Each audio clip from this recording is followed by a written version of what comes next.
When the small boat carrying Johnson and the Gregory party was run down by an oil tanker, things looked bad for our friends.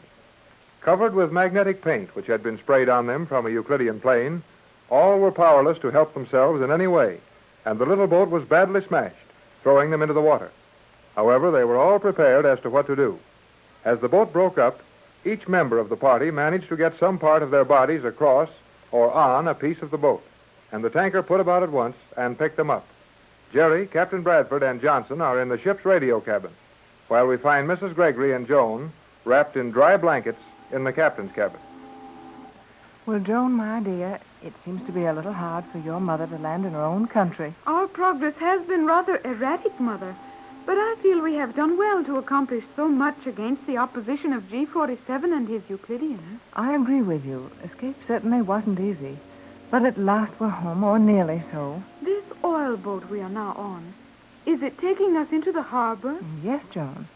Tex explained to the captain that there were a number of reasons why we didn't want to send in for a water taxi or a harbor patrol boat to come out after us.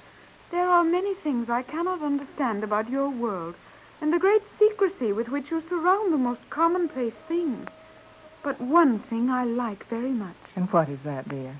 Everyone seems so kind, so willing to aid everyone else. Your personal comfort means a great deal. Here we are on a strange boat. We did not know the captain. He did not know us. And he was out of the harbor on the beginning of a long cruise. Yet he is returning us safely to the landing. Why, of course, dear. His boat ran into us, didn't it? Which was entirely our fault. Well, granted, but common courtesy on the high seas would demand that he take us to a place of safety. And the captain allows us to use his own cabin. We are given his warm blankets to keep us dry and comfortable. You have lived in a hard, cruel atmosphere, Joan.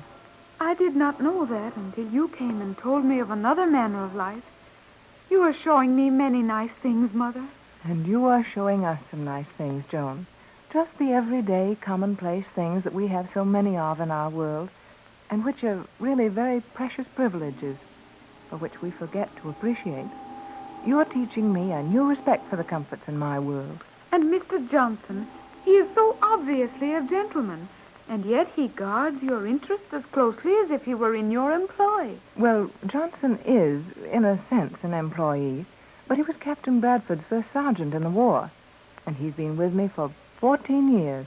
Johnson is almost one of my family. Mother, what does rich mean? Rich? Well, don't you know that simple word, Joan? I know what it means to the scientists.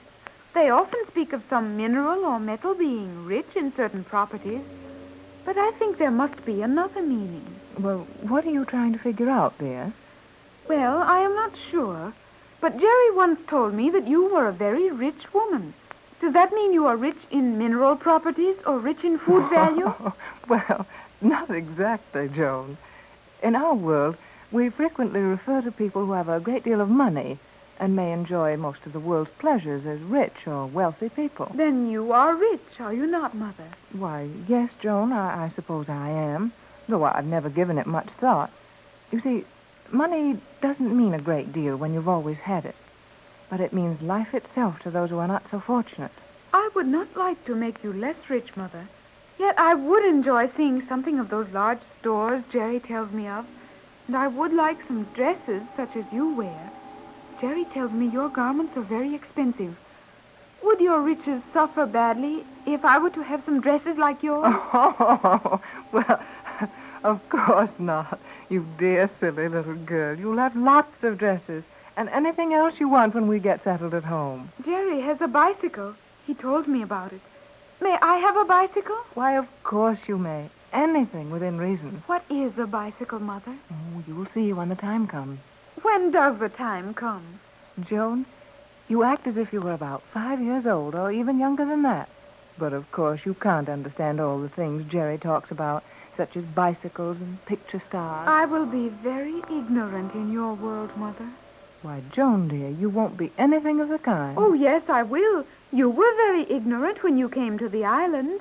Oh, well, Yes, I suppose we were, from your point of view. Euclidia was no more strange to you than your world will be to me. And we'll try to remember that, Joan, and be very patient with you in making all our explanations. Come in. It is Jerry. You bet it's Jerry. Jerry on the job. Well, come in and close the door and tell us what Tex and Johnson are doing. Oh, they're doing swell. Well, are we nearly to the pier? About 10 minutes now, and we'll step off on dry land. Oh, Joan, we're almost home. I will be very glad to see your home.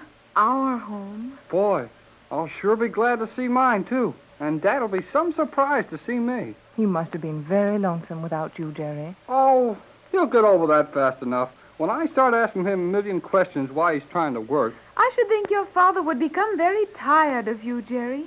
You what? Why, Joan, that's a strange thing to say to Jerry. It sure is. I mean that if Jerry speaks as much and says as little as he does when talking to me, it would not be deeply interesting to his father. Well, I like that. Oh, now, Jerry, remember that Joan hasn't learned what our family relationships mean to us, and she can't possibly realize that your father would be interested in every word you said, whether it was about this trip or one of your hobbies or anything else. I do not know many of your customs, Mother. Oh, you'll learn very fast, Joan. Now, suppose we put aside our exchange of educations for a few moments and talk about our present situation. Jerry, just what is the captain doing? Captain Bradford, I mean. Oh, he and Johnson are with the skipper of this oil tanker. Boy, oh boy, and they're sure making that radio work overtime. They are calling to stations on land. Well, I'll say they are, calling everything that will answer. But isn't that dangerous, Jerry? Dangerous?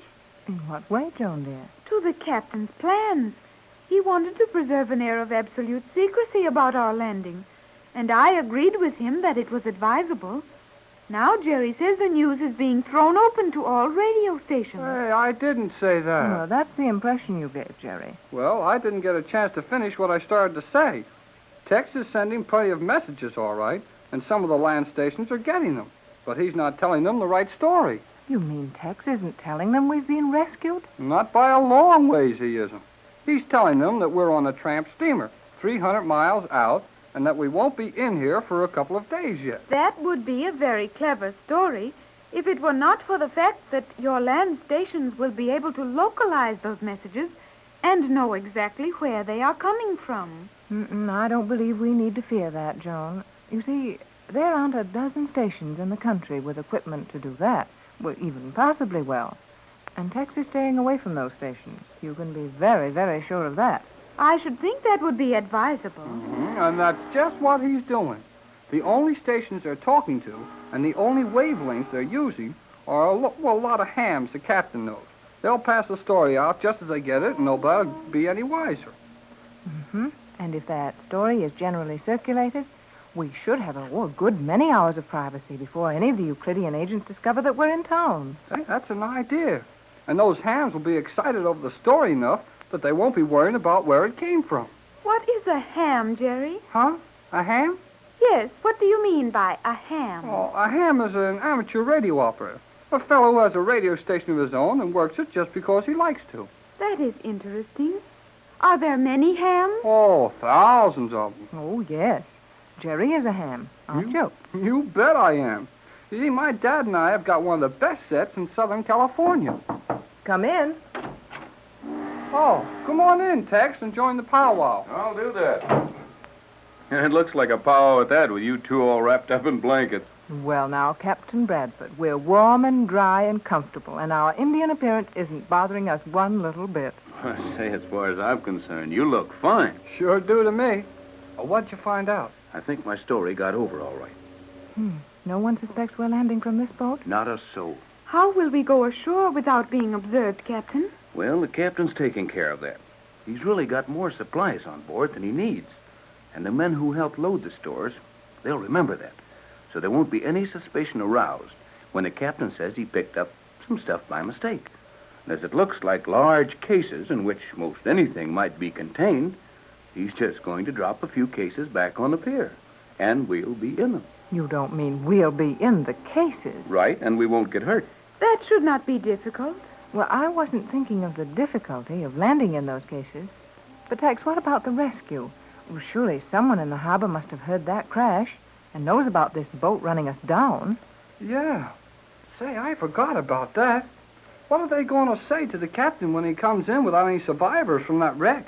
And after all, Tex, the packing case thing isn't much of an excuse for turning an ocean-going tanker around when he's out in the open channel. That's all taken care of. Johnson will be the survivor. In fact, the only survivor. And as Johnson went out alone on that boat, it's going to look perfectly all right for him to be rescued alone, isn't it? Gee, that's smart. Why, it certainly is. Johnson is a survivor, just as he should be. That is a very clever plan, Captain Bradford.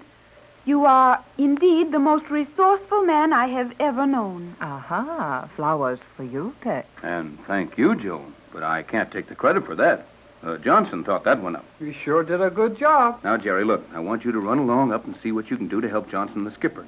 I'll join you in a minute and give Pat and Joan a chance to dress. Okay, Tex. I'll see what goes on. Hey, don't be long. You know, we're mighty near the pier. Right, Jerry. You'd better get out of here, too, Tex. If we're that near the pier, Joan and I had better be dressing. Yes, I know that, but I want to get Jerry out of here long enough to tell you something I didn't want him to hear. Oh, yes, Tex?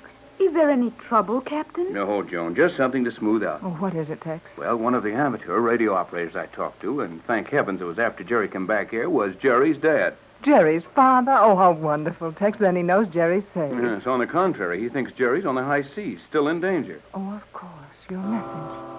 But what a shame to worry him like that. Well, I didn't dare tell him the truth. Anyone could have heard it. But that should be a simple matter. We will be in Los Angeles soon, will we not? In about an hour. Then Jerry's father will know he is safe in an hour. Well, that won't be so bad, Tex. After waiting all this time. Oh, I know that part of it, but I just wanted to ask you if you'd phone Jerry's dad as soon as we land and sort of break it to him gently. Might be quite a shock if he runs in on his father and, well, I can't do those things. Don't worry, Tex. I'll break it gently. Hey, hurry up. We're there right now. Oh, Joan, Tex, we're home, safe and sound.